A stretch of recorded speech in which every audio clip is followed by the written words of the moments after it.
Hello, everyone. It's Miss Hobbs.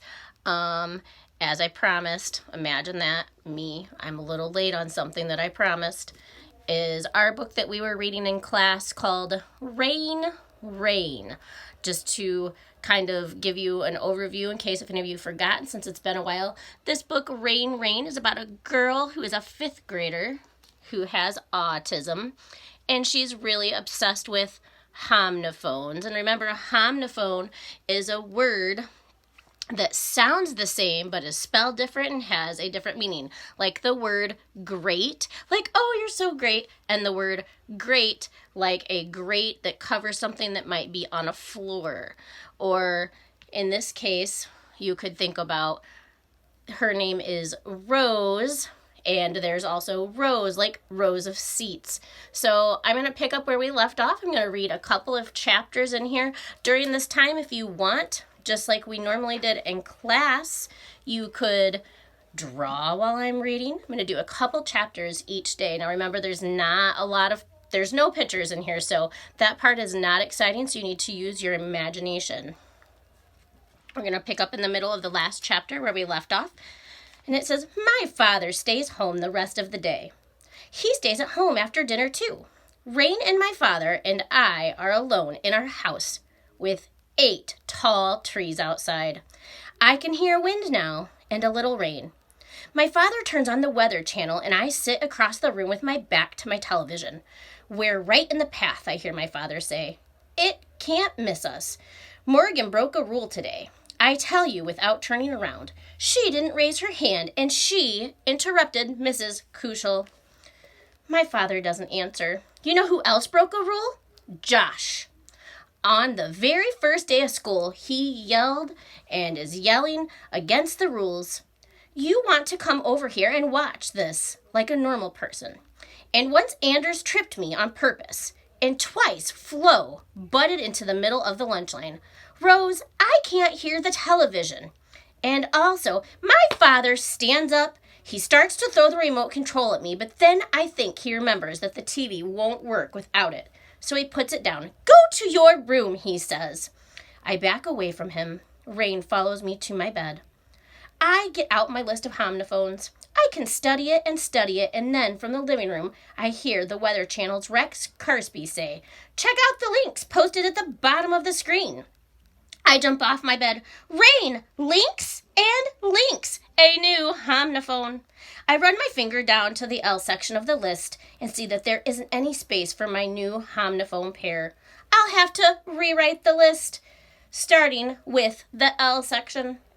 I haven't gotten any further than lane and lane. I make an M instead of an N. I throw my pen down. 2, 3, 5, I shouted and scrunched up the paper. My father is standing in the doorway in an instant. He looks at me and then at the paper. And I had had just about enough, he says quietly. Rain edges herself between me and my father. If you can't control yourself here, at least control yourself at school. I'm sick of this. I'm sick of the notes, and I'm sick of the meetings. But my homophone list. My father stoops down and picks up the crumpled paper, and not another word about homophones. Put all this stuff away and go to bed right now. My father doesn't leave the doorway, so Rain and I have to change our schedule for the second time that day. I slid under the covers with my clothes on. Rain lies wearily next to me, but we both still have to pee. So the next chapter is chapter 18, and this one is titled Storm Clouds. So remember where we picked up, they were right in the middle of a hurricane possibly getting ready to hit the state that Rose and her father live in. But they live way inland, so they most likely will not have that much impact. So chapter 18 is called Storm Clouds. My father closes the door to my room, so Rain and I lie in the darkness. I can see a strip of light under my door and hear the sounds of the Weather Channel. I can't fall asleep, even with my hand resting on Rain's sleek back. The wind grows louder and louder. It's as loud as a train. Rain whimpers. The television sounds disappear, and then the strip of lights dim, which is how I know my father has gone to bed. The rain falls harder until it's thundering on our roof beside me. Rain begins to shake. In the yard, the trees creak and crack and branches snap off. Something heavy blows against my window. It makes a bang, and I grab Rain, but the window doesn't break, which also has a homophone. Break, B-R-K-E. I get out of bed and tiptoe to the door. I open it and I listen. Nothing but storm sound. I peer around the corner at my father's door. It's closed. No light shines underneath.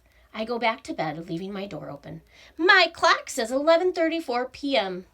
when I hear a tree crash down in the front yard. It says 1:53 a.m.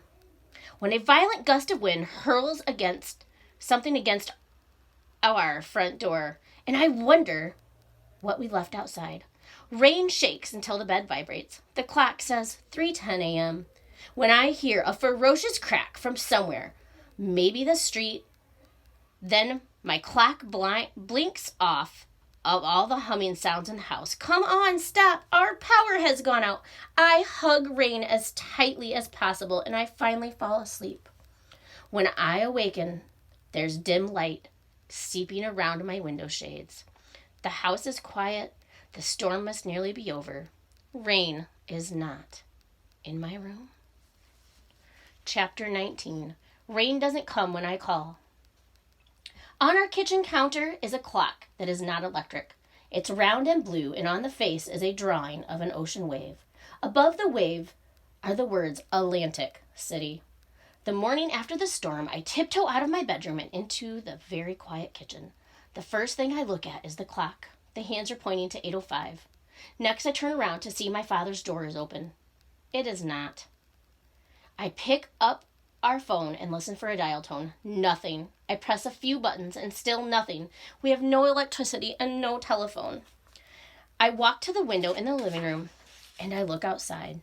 The day is very dark and wet. Rain is still falling, but gently as if it might stop soon. The leaves on the trees are fluttering a little, but the wind is not roaring like it was that night. In our yard, 2 trees have fallen, the birch and the elm. The birch tree came up by its roots. The tips of its branches are resting on the porch roof.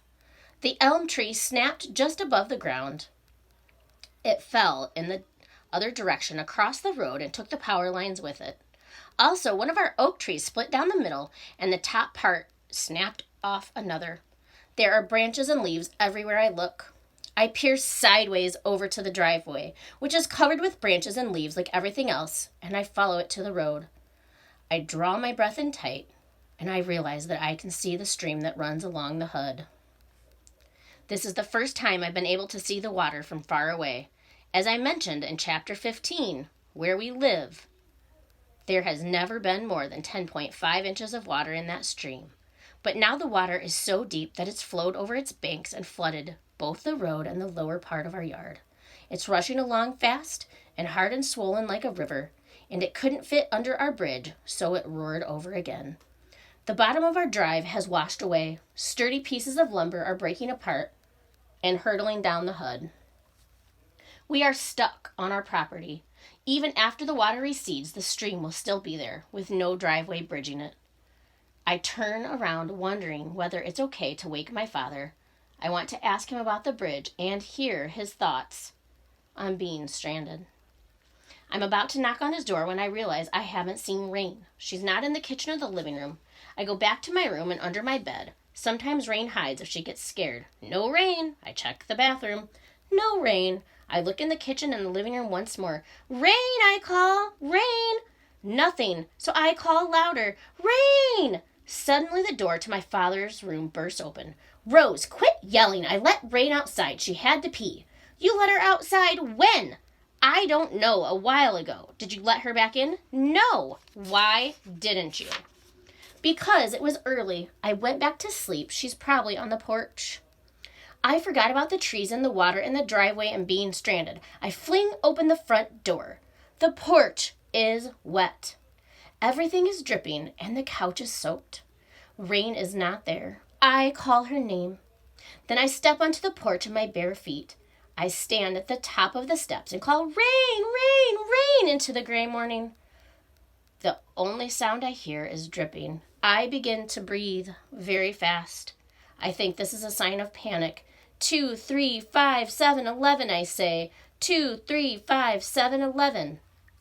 So what I want you to think about with those 2 chapters that we just read is, remember we had talked about the dog Rain is kind of like a service dog for Rose. She really helps keep Rose calm. So I want you to think about, how is Rose feeling right now without her dog? She doesn't know where she's at. And I want you to make a prediction of what you think might happen in the next chapter. Tomorrow, I will be posting another video with chapter 20, 21, and 22 in it. Your parents can reach me through Remind if you want to give me some feedback of any of the questions that I had to answer.